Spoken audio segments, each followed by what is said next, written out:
So earlier today I noticed Irate Bear sent me a message via tweet indicating that there was a topic worth my time that I could consider making into a video. If you haven't already, please consider subscribing to him. I'll link his second channel in the description. He's far more active on that.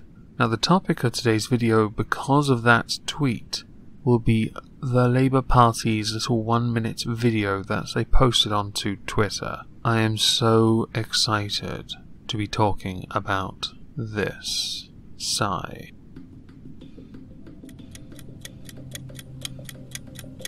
Under the Tories, Britain's wealth and power is being concentrated in the hands of a few wealthy elites. That statement reminds me an awful lot of the EU government, which I don't want to dawdle on too long because, let's face it, that would be seen by most of you as a deflection by me to not address the concerns raised in this one very short video. So let's address wealth and distribution of power. See, for me, I firmly believe in small government. I'm not a conservative, I'm not a liberal, and I'm not a Labour supporter. I don't care for any of them, and if any of you have watched me on PMQs on my second channel, you will know this to be true.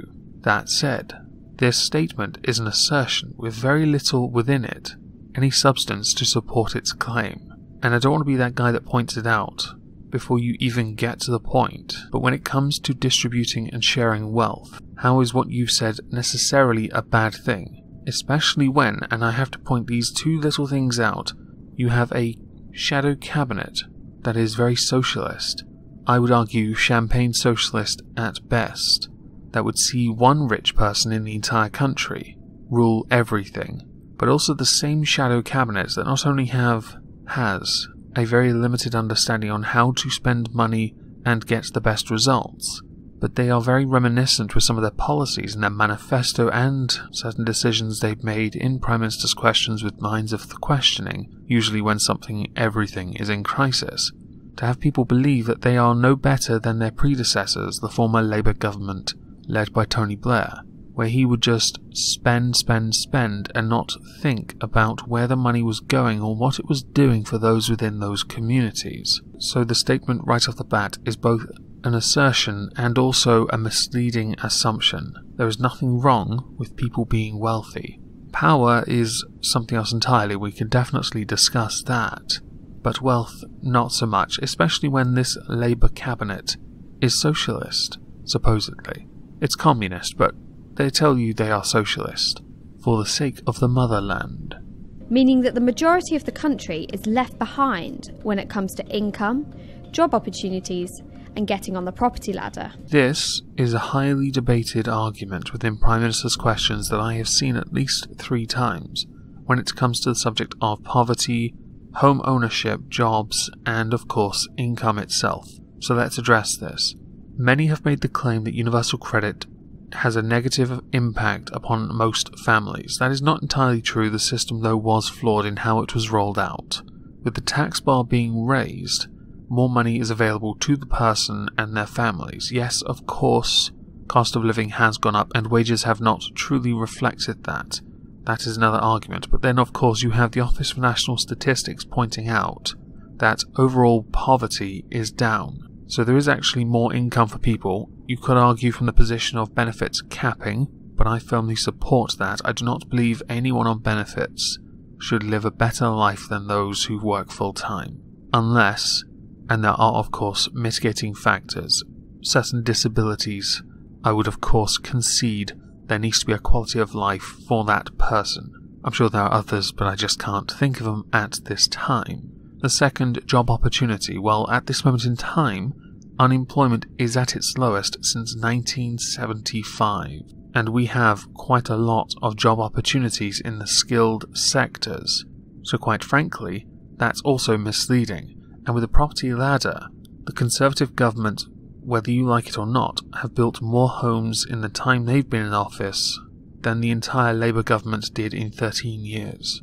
When the Conservative government had to introduce austerity, which had a massive impact on jobs, had a massive impact on the economy, everyone suffered.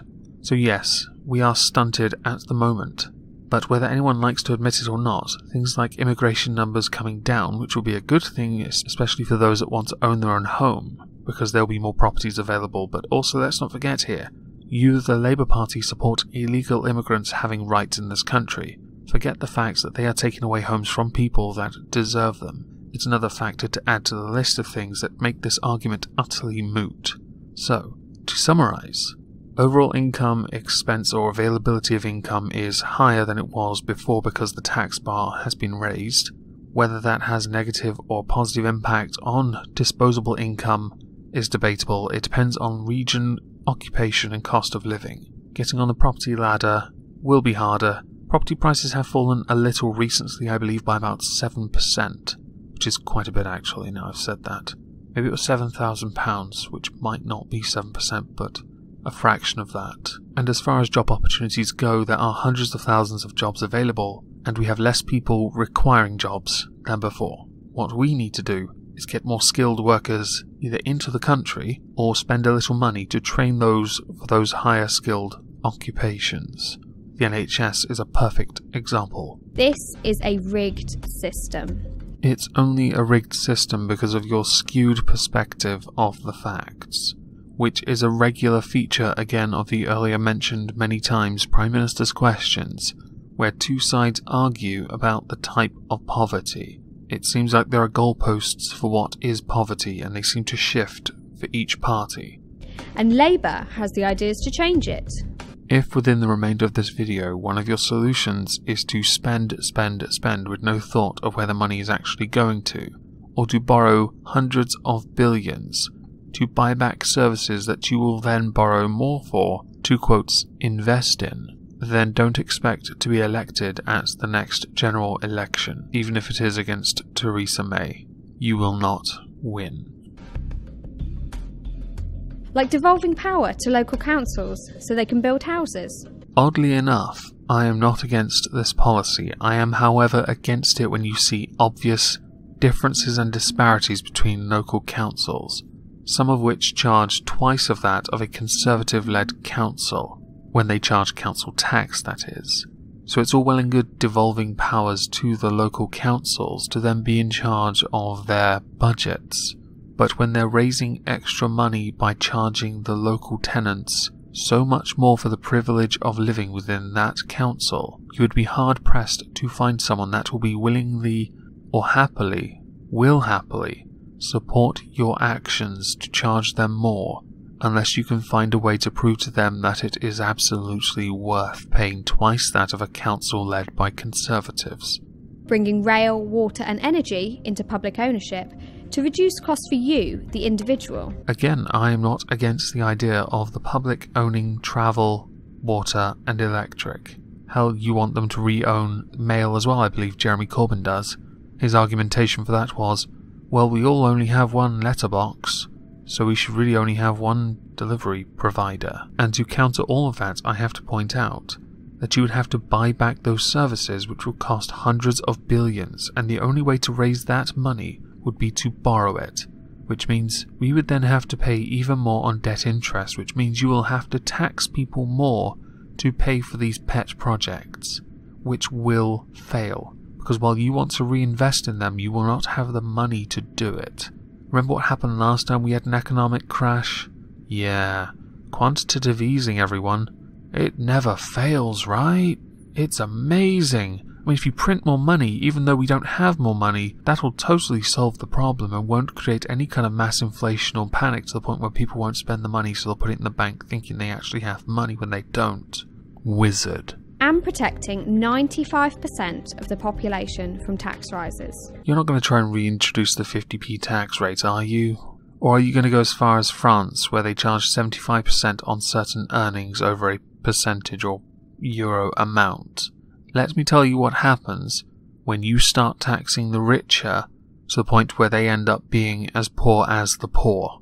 They leave the country because you are so fucking not worth it. So why haven't the Tories done this already? Because these elites are making their donations that fund their party. Dun dun dun! You don't suppose it's because the rich don't want to fund a party that would then bend them over and fuck them with Diane Abbott's diamond-studded strap-on from her champagne bottle, do you?